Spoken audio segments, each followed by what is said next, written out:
मित्रों, मैं संजय शर्मा आपसे बात करने वाला हूँ शिक्षा मनोविज्ञान की, जो कि शिक्षा मनोविज्ञान आपके फर्स्ट ग्रेड व्याख्याता भर्ती परीक्षा के लिए बहुत ही उपयोगी है, जहाँ से व्याख्याता भर्ती परीक्षा के प्रत्येक पेपर में यानी कि आपके ऑप्शनल सेकंड पेपर में शिक्षा मनोविज्ञान का बहुत बड़ा रोल है। यानी कि वहाँ पर शिक्षा मनोविज्ञान से रिलेटेड 6 यूनिट्स कुल पूछी जाती हैं, जिसमें से हम बात करें तो प्रत्येक यूनिट में से लगभग 5 क्वेश्चंस पुटअप किए जाते हैं।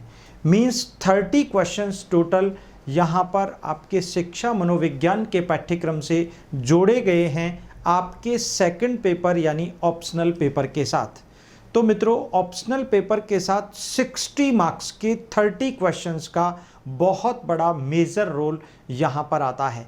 तो सबसे पहले आज की अपनी इस पहली क्लास में मैं आप सभी का बहुत बहुत अभिवादन करता हूँ, स्वागत करता हूँ हमारे इस डिजिटल प्लेटफॉर्म के माध्यम से। मित्रों, यहाँ आज हम बात करने वाले हैं, सबसे पहले हमें पढ़ना क्या है, साइकोलॉजी में किस यूनिट में कितना पोर्शन हम लोग डिस्कस करने वाले हैं अपनी आगे की सभी क्लासेज में।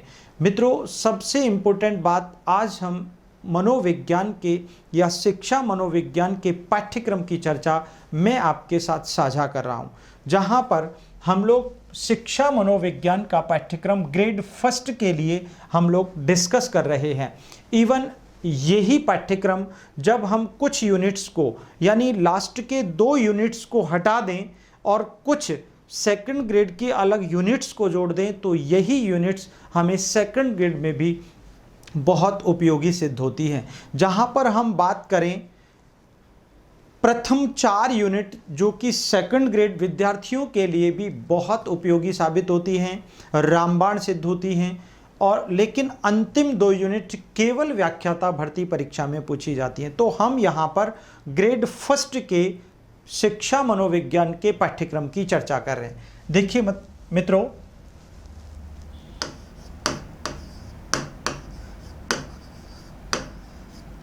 पाठ्यक्रम पर विशेष चर्चा, पाठ्यक्रम को लेकर विशेष चर्चा मैं आपसे कर रहा हूं। और यहाँ पर मित्रों, हम जो बात कर रहे हैं हमारे पाठ्यक्रम की, वो है शिक्षा मनोविज्ञान का पाठ्यक्रम। शिक्षा मनोविज्ञान को लेकर एक इम्पोर्टेंट बात यहाँ पर ये आती है, शिक्षा मनोविज्ञान यानी एजुकेशन साइकोलॉजी की हम लोग बात करेंगे मित्रों। और ये एजुकेशन साइकोलॉजी 30 क्वेश्चंस यहाँ से पूछे जाते हैं। कितने क्वेश्चंस पूछे जाते हैं? 30 क्वेश्चंस का रेशो है, और ये सभी 30 क्वेश्चंस 60 मार्क्स के होते हैं। यानी एक क्वेश्चन, प्रत्येक क्वेश्चन 2 नंबर का होता है। इस कारण यहाँ सभी 30 क्वेश्चन 2-2 नंबर के होकर 60 मार्क्स इनका कुल योग होता है। इसीलिए बहुत बड़ा रोल सभी सेकंड पेपर में ऑप्शनल के साथ शिक्षा मनोविज्ञान का जो रेशो है वो यहाँ पर आपके सेकंड पेपर ऑप्शनल के साथ इसको काउंट किया जाएगा। यानी ये जो पेपर होता है आपका ऑप्शनल पेपर होता है, जहाँ पर आप कह सकते हैं हिंदी में, हिस्ट्री में, पॉलिटी में, ज्योग्राफी में, फिजिक्स में, केमिस्ट्री में, बायोलॉजी में, इन सभी में, चाहे आप कॉमर्स के स्टूडेंट हैं, चाहे आप हिंदी के विद्यार्थी हैं, चाहे आप संस्कृत के विद्यार्थी हैं, चाहे आप पॉलिटी के विद्यार्थी हैं, सभी सेकंड पेपर्स के साथ आपके मेन ऑप्शनल पेपर के साथ यहाँ पर 30 क्वेश्चंस शिक्षा मनोविज्ञान के जोड़े गए हैं मित्रों। तो इसका बहुत बड़ा रेशो, बहुत बड़ा यहाँ पर इम्पोर्टेंस बताया गया है। इसीलिए शिक्षा मनोविज्ञान की बेहद महत्वपूर्ण क्लासेस मैं आपके साथ सिलेबस के अकॉर्डिंग आपके साथ लेकर उपस्थित होऊंगा। मित्रों, यहाँ पर ये बहुत ही इम्पोर्टेंट चर्चा सिलेबस को लेकर हम जो कर रहे हैं वो यही है। उसके बाद हम बात कर रहे हैं व्याख्याता भर्ती परीक्षा की, यानी ग्रेड फर्स्ट की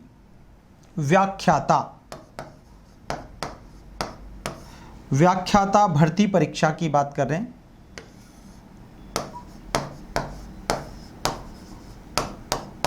2021। क्लियर है? व्याख्याता भर्ती परीक्षा 2021। अब देखिएगा, इसमें शिक्षा मनोविज्ञान के कुल यूनिट्स, कुल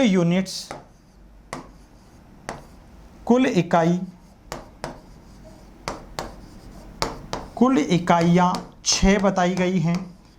प्रत्येक इकाई से यहाँ पर देखिएगा, प्रत्येक इकाई से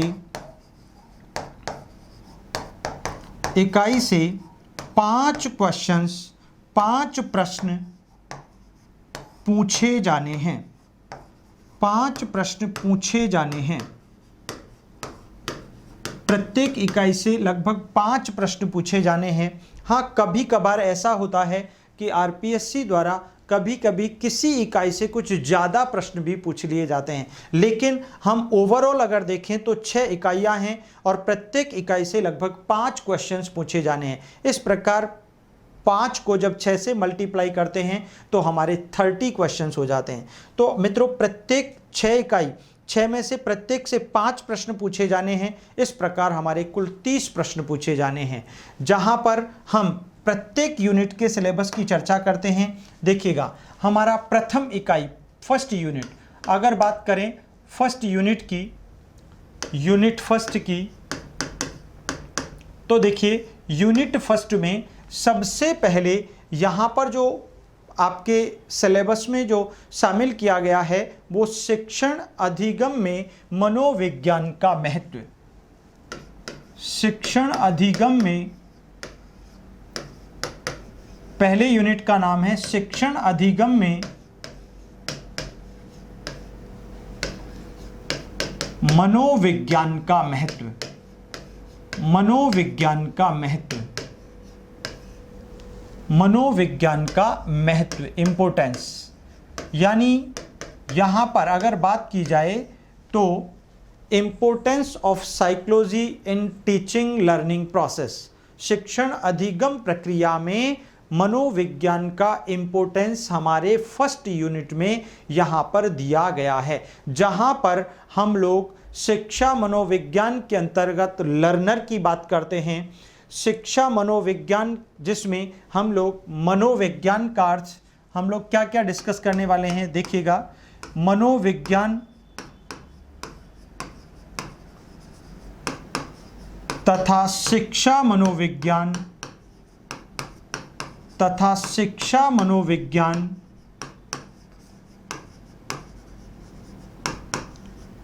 का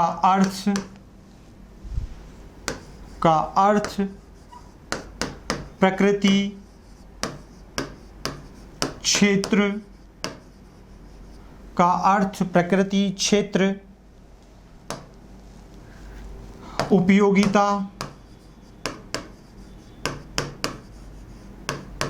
आदि, इसमें हम लोग इनकी बात चर्चा करते हैं। यहाँ से हमेशा ग्रेड फर्स्ट और ग्रेड सेकंड दोनों भर्ती परीक्षाओं में लगातार हर बार प्रश्न पूछे जाते रहे हैं। उसके बाद यहाँ पर और बात करें तो हम लोग यहाँ पर शिक्षार्थी की भी बात करेंगे। इस शिक्षार्थी को हम अधिगमकर्ता भी कह सकते हैं। उसके बाद हम यहाँ पर शिक्षार्थी के अतिरिक्त हम यहाँ पर विद्यालय की प्रभावशीलता, शिक्षण अधिगम प्रक्रिया और शिक्षक की भी चर्चा करेंगे। शिक्षक, शिक्षण अधिगम प्रक्रिया, शिक्षण अधिगम प्रक्रिया,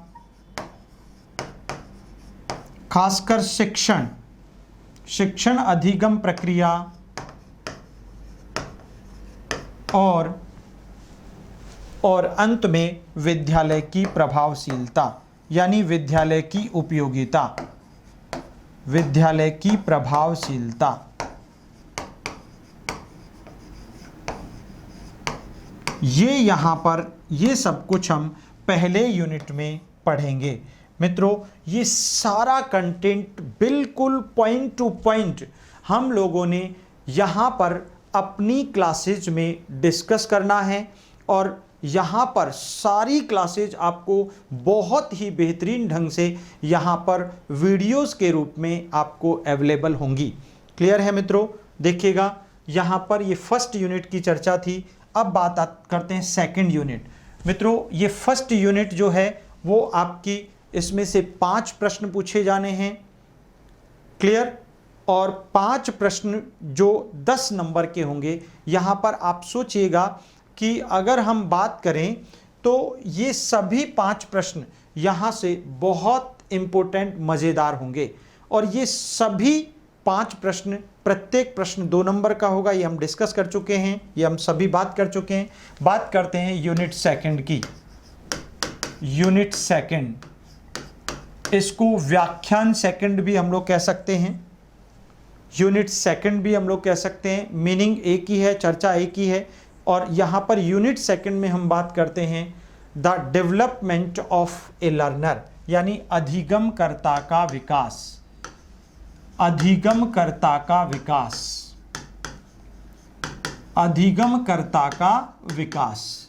मित्रों इस अधिगमकर्ता के विकास के अंतर्गत मैंने इस यूनिट में आपके साथ मैं बहुत इम्पोर्टेंट टॉपिक डिस्कस करने वाला हूं, जिसमें हम लोग ये चर्चा करेंगे।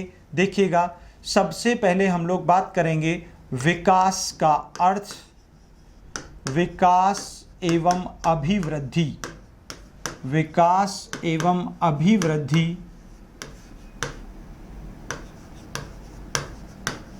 का अर्थ,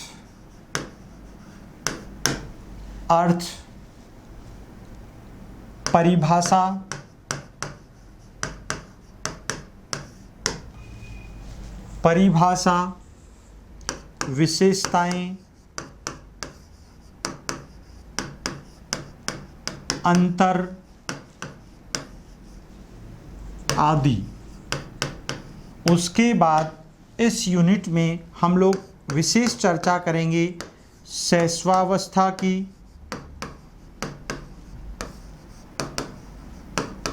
बाल्यावस्था की और किशोर अवस्था की विशेष चर्चा होगी। क्योंकि सबसे ज़्यादा, ऐसा नहीं है, अभी हाल ही में आपको पता होगा कि अगर हम बात करें जनवरी 2020 के व्याख्याता भर्ती परीक्षा में हिंदी संस्कृत में भी यहाँ पर संस्कृत वाले जो बालक थे, संस्कृत शिक्षा विभाग की जो भर्ती परीक्षा हुई उसमें भी इवन बाल्यावस्था से प्रश्न पूछा गया। और वहाँ पर पूछा गया था कि गुप्तावस्था किसे कहा जाता है। मित्रों गुप्तावस्था, बाल्यावस्था को सिगमंड फ्रायड ने कहा था। किसने कहा था? जो 6 से 12 वर्ष की आयु है उसको गुप्तावस्था कहा था। ऐसा कि ऐसा प्रश्न ग्रेड फर्स्ट में आरपीएससी द्वारा पुटअप किया जा चुका है। तो इन सभी अवस्थाओं की चर्चा इस यूनिट में हम लोग करेंगे। और साथ में हम यहाँ पर किशोर बालक के सभी प्रकार के शारीरिक विकास, संवेगात्मक विकास, नैतिक विकास, बौद्धिक विकास, इन सब की भी चर्चा यहाँ पर करेंगे। जिसमें हम लोग यहाँ पर देखिए मित्रों, बालक का संज्ञानात्मक विकास,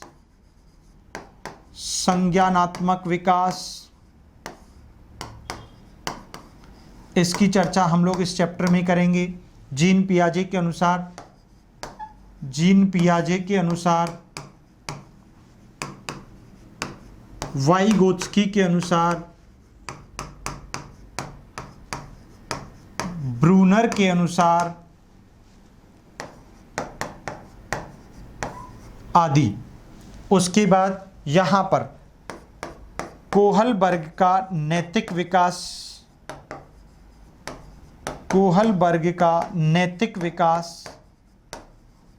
बालक का नैतिक विकास कोहलबर्ग के अनुसार, एरिक्सन का मनोसामाजिक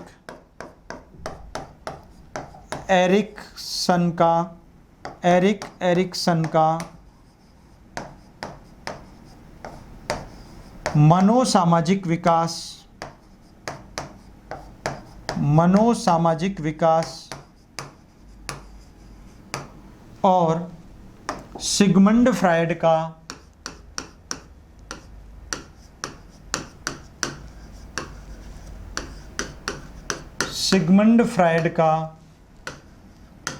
मनोलैंगिक विकास,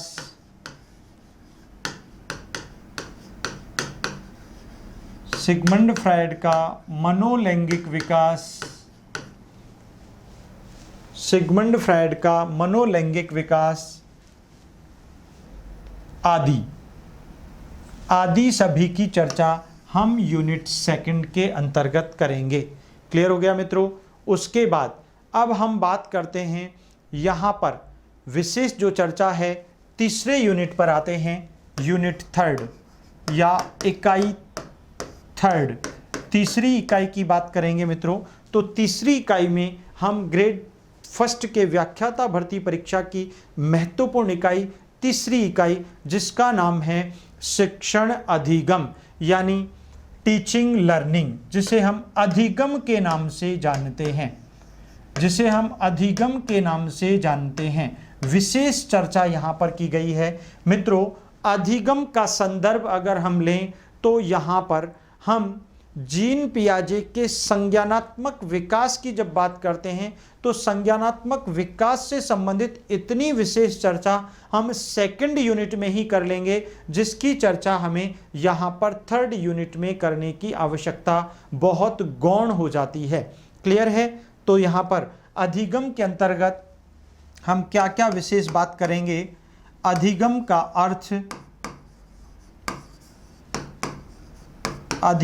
अर्थ यानी संप्रत्य जो आप कहते हैं, संकल्पना जिसे आप कह सकते हैं, परिभाषाएं हर बार पूछी जाती है मित्रों, परिभाषाएं, विशेषताएं,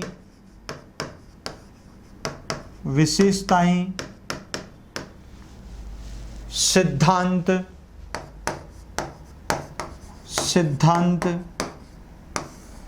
विशेषताएं, सिद्धांत, अधिगम के पठार, निर्योग्यताएं,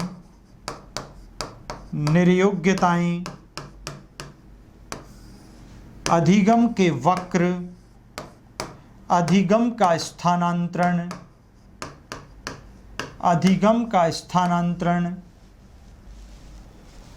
अधिगम के सिद्धांत परिभाषाएं, अधिगम के नियम,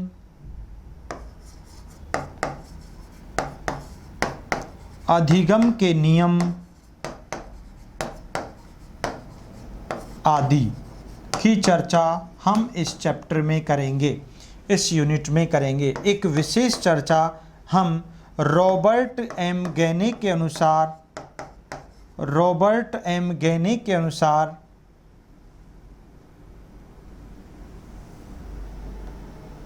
देखिएगा, रॉबर्ट एम गैने के अनुसार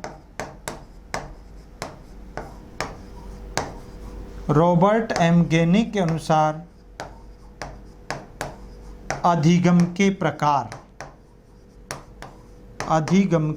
प्रकारों की चर्चा भी हम लोग करेंगे। अधिगम के प्रकार। क्लियर हो गया। तो यहाँ पर अधिगम के इस चैप्टर में हम खास विशेष बातें जो करेंगे वो ये निश्चित रूप से हम लोग डिस्कस करेंगे। क्लियर हो गया। जिसमें आपका अधिगम का संप्रत्य आ गया, अधिगम का संपूर्ण कंसेप्ट यहाँ पर हम डिस्कस करेंगे। क्लियर है मित्रों। इसके पहले अधिगम में आपके सिलेबस में निर्मितवादी और संज्ञानवादी अवधारणा को भी जोड़ा गया है, जिसकी चर्चा हम लोग विशेष और व्यापक अर्थ में हम लोग दूसरे यूनिट में ही कर लेंगे। क्लियर है। दूसरे यूनिट की अगर बात की जाए तो यहाँ पर हम विशेष चर्चा निर्मितवादी अवधारणा और संज्ञानवादी अवधारणा की करते हैं। निर्मितवादी क्योंकि ये यहीं पर पढ़ा जाता है, निर्मितवादी और संज्ञानवादी अवधारणा, ये खास रूप से हम इसी चैप्टर में यानी यूनिट सेकंड में इसकी बात करेंगे। इसीलिए इसकी जो थर्ड यूनिट में जो चर्चा है थर्ड यूनिट में इसको अधिगम के साथ जो शामिल किया गया है वहाँ पर इसकी चर्चा करने की आवश्यकता नहीं रह जाती है। जहाँ पर हम लिख लेते हैं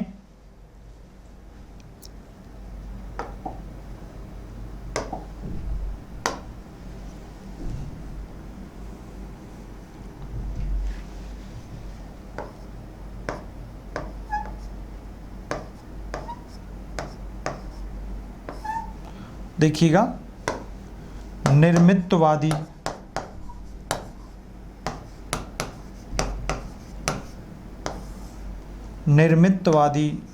निर्योग्यताएं,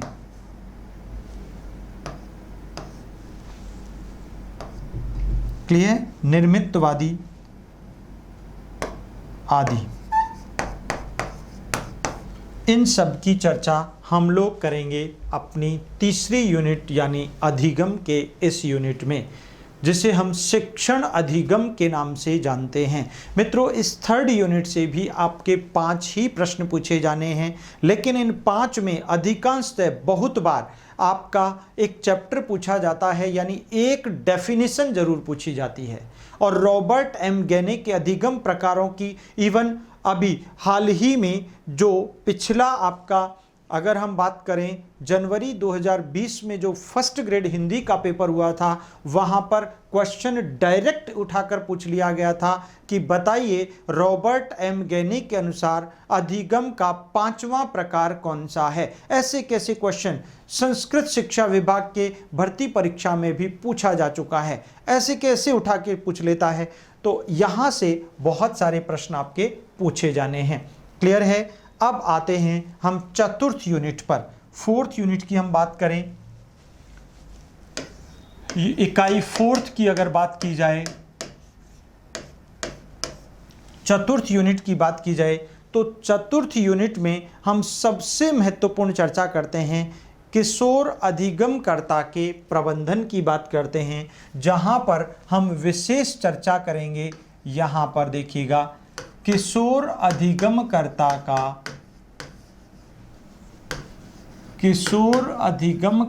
का प्रबंधन, जिसके अंदर हम लोग विशेष चर्चा करेंगे नंबर 1, जहां पर हम लोग बुद्धि की संकल्पना, बुद्धि का अर्थ,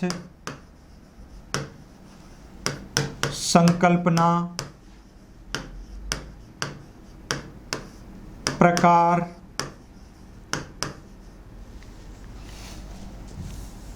पहले विशेषताएं लिख लेते हैं। विशेषताएं,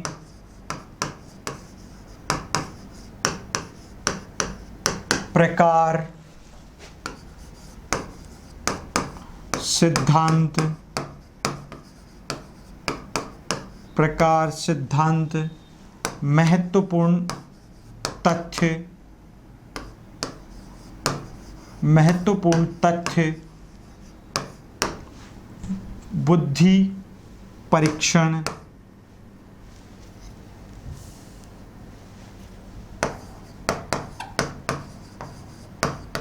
बुद्धि परीक्षण, मापन, बुद्धि परीक्षण, मापन एवं वर्गीकरण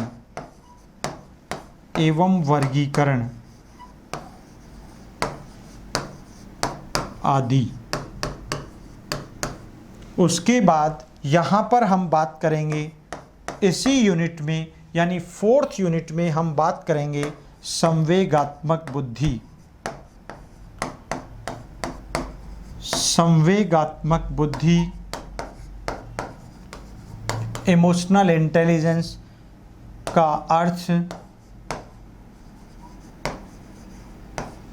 अर्थ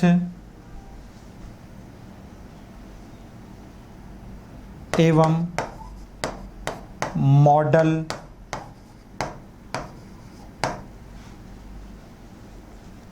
एवं विशेषताएं।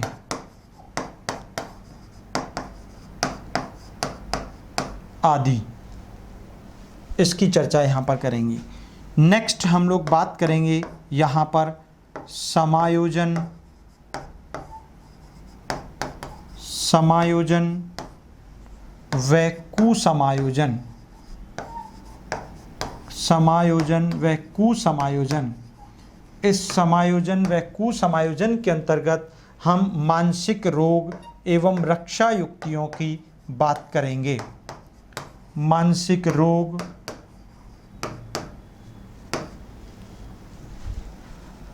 रक्षात्मक युक्तियां, रक्षात्मक उपाय, इनकी चर्चा हम इसी यूनिट में करेंगे। और साथ ही साथ हम बात करेंगे मानसिक स्वास्थ्य की। इसी यूनिट में हम लोग एक और चर्चा करेंगे, यानी कि हम यहाँ पर कह सकते हैं, समझ सकते हैं, देखिएगा आगे लिखते हैं हम यहाँ की बजाय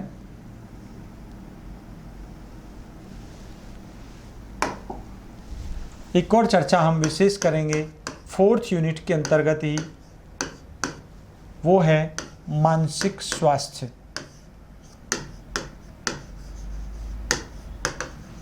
मानसिक स्वास्थ्य एवं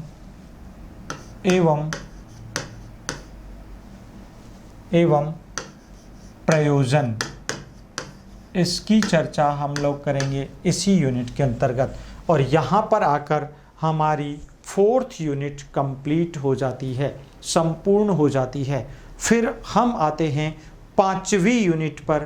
5वीं यूनिट में कुछ बहुत इम्पोर्टेंट उपागमों की बात की गई है, जहाँ पर हम किशोर अधिगमकर्ता के लिए अनुदेशनात्मक व्यू रचनाओं की बात करेंगे। मित्रों, अब हम आते हैं इकाई 5 पर, यानी यूनिट 5 पर। और यूनिट 5 के अंतर्गत आपके यहाँ पर क्या क्या सिलेबस में पूछा जाएगा और क्या क्या हम लोग पढ़ लेंगे इस क्लास के माध्यम से, इस प्लेटफॉर्म के माध्यम से। मित्रों, तो यूनिट 5 में हम लोग बात करें किशोर अधिगमकर्ता के लिए अनुदेशनात्मक व्यू रचनाएं। बार बार हम बात कर रहे हैं किशोर बालक की, क्योंकि आप लोग जिस ग्रेड में रिक्रूट होना चाहते हैं, नियुक्त होना चाहते हैं, वो ग्रेड 1 की नौकरी है, व्याख्याता पद की नौकरी है, जहां पर आप 11th और 12th के बच्चों को जाकर पढ़ाने वाले हो। वो सभी किशोर बालकों की श्रेणी में शामिल होते हैं। तो बार बार हम किशोर बालकों की चर्चा कर रहे हैं, तो यहाँ पर भी हम यूनिट 5 में किशोर अधिगमकर्ता के लिए अनुदेशनात्मक व्यू रचनाओं की चर्चा करेंगे। किशोर अधिगमकर्ता के लिए अनुदेशनात्मक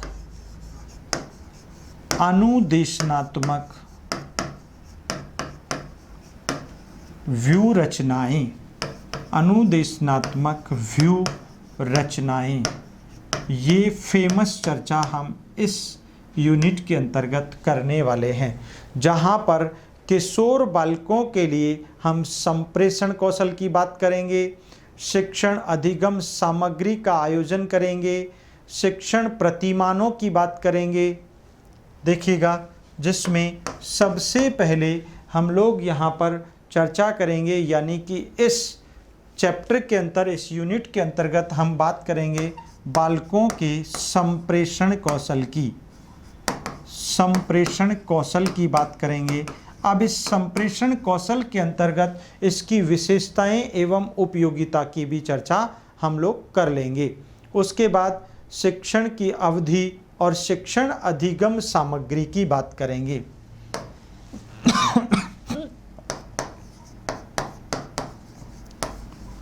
शिक्षण अवधि, सामग्री, शिक्षण सामग्री आदि की बात हम लोग इसी के अंतर्गत, इसी यूनिट के अंतर्गत करने वाले हैं। उसके अतिरिक्त हम लोग शिक्षण प्रतिमान की चर्चा करेंगे, जिसमें हम कुछ उपागम, कुछ संगठनों की बात करेंगे, जिसमें हम शिक्षण प्रतिमान के अंतर्गत अग्रिम संगठन, वैज्ञानिक प्रक्षा, प्रतिमान की बात करेंगे, सूचना प्रक्रम प्रतिमान की बात करेंगे, सहकारी अधिगम की बात करेंगे। तो इन सब की हम लोग यहाँ पर चर्चा करने वाले हैं, जिन्हें हम शिक्षण प्रतिमान कहते हैं। शिक्षण प्रतिमान। इस शिक्षण प्रतिमान के अंतर्गत हम लोग कई संगठनों की, कई उपागमों की बात करेंगे, जिसमें अग्रिम संगठन की हम लोग बात करेंगे, एडवांस्ड ऑर्गेनाइजेशन की बात करेंगे, अग्रिम संगठन, उसके बाद वैज्ञानिक प्रक्षा प्रतिमान की बात करेंगे, वैज्ञानिक प्रक्षा प्रतिमान, वैज्ञानिक प्रक्षा प्रतिमान। इसके अतिरिक्त हम और बात करेंगे सूचना प्रक्रम की, सहकारी अधिगम की। सूचना प्रक्रम, इंफॉर्मेशन सिस्टम की बात करेंगे यहाँ पर, या इंफॉर्मेशन प्रोसेसिंग की बात करेंगे, जिसे हम सूचना प्रक्रम कहते हैं। सहकारी अधिगम की बात करेंगे, एसोसिएटेड लर्निंग की बात करेंगे, सहकारी अधिगम। ये छोटे छोटे प्रतिमान हैं, छोटे छोटे संगठन हैं, छोटे छोटे ऑर्गेनाइजेशंस हैं, जिनकी हम लोग इस यूनिट के अंतर्गत चर्चा करेंगे। सहकारी अधिगम। क्लियर हो गया मित्रों? इसके अतिरिक्त इस यूनिट में हम लोग विज्ञान या शिक्षण आधारित कंस्ट्रक्टिविस्ट, यानी यहाँ पर निर्मितवादी सिद्धांत भी इसके अंतर्गत दिया गया है। निर्मितवादी सिद्धांत। इस निर्मितवादी सिद्धांत से एक प्रश्न आपके व्याख्याता भर्ती परीक्षा में 100% पूछा ही जाता है। इसीलिए कोई गलती हमें इस यूनिट के यहाँ पर ये निर्मितवादी सिद्धांत, निर्मितवादी उपागम की चर्चा, यहाँ पर निर्मितवादी सिद्धांत से संबंधित उपागम की हम लोग बात कर रहे हैं, अप्रोच की हम बात कर रहे हैं, एक ऑर्गेनाइजेशन की हम बात करेंगे। क्लियर है? तो यहाँ पर इसकी जो चर्चा हम इस यूनिट में कर रहे हैं, ये चर्चा हम अपनी क्लास में बहुत बेहतरीन ढंग से प्रस्तुत करेंगे। क्लियर हो गया? तो ये हमारे 5वीं यूनिट का कंप्लीट सिलेबस होगा मित्रों। और 5वीं यूनिट के बाद आपकी अगली जो 6ठी यूनिट है वो है आईसीटी, यानी वो सूचना संप्रेषण तकनीक की हम लोग बात करें, यानी इंफॉर्मेशन सिस्टम जो है उसकी हम लोग बात करें। तो इसकी चर्चा आपके साथ हमारे अनुभवी शिक्षक अपनी जो कि कंप्यूटर अनुदेशनात्मक शिक्षण आपको बेहतरीन ढंग से प्रोवाइड करेंगे, वो आपको इस यूनिट के बारे में विशेष व्याख्यान देंगे अपने सिलेबस के अंतर्गत। लेकिन मैं मेरे द्वारा इन 5 यूनिट्स को बहुत बेहतरीन ढंग से इस प्लेटफॉर्म के माध्यम से आपको समझाया जाएगा, सिखाया जाएगा। मित्रों, ये हमारे सिलेबस की संक्षिप्त जानकारी है। इसी के अनुसार हमें एक एक पॉइंट को बहुत अच्छे ढंग से अपने सिलेबस के अकॉर्डिंग सीख लेना चाहिए, जिससे हम बहुत अच्छा स्कोर कर सकें। तो ये 25 मार्क्स का यहाँ पर 25 क्वेश्चंस के 50 मार्क्स का बहुत अच्छा कॉन्सेप्ट है, जिसको मैं बहुत बेहतरीन ढंग से आपको डिलीवर करूँगा। ठीक है मित्रों? तो यहाँ पर ये चर्चा थी, विशेष चर्चा थी हमारी पाठ्यक्रम को लेकर, जो व्याख्याता भर्ती परीक्षा के अंतर्गत आपसे पूछा जाएगा, या इसी पाठ्यक्रम के आधार पर हम लोग शिक्षा मनोविज्ञान की बेहतरीन तैयारी कर पाएंगे। तो मित्रों, आज की क्लास को हम यहीं पर विराम देते हैं। थैंक यू, धन्यवाद, जय हिंद।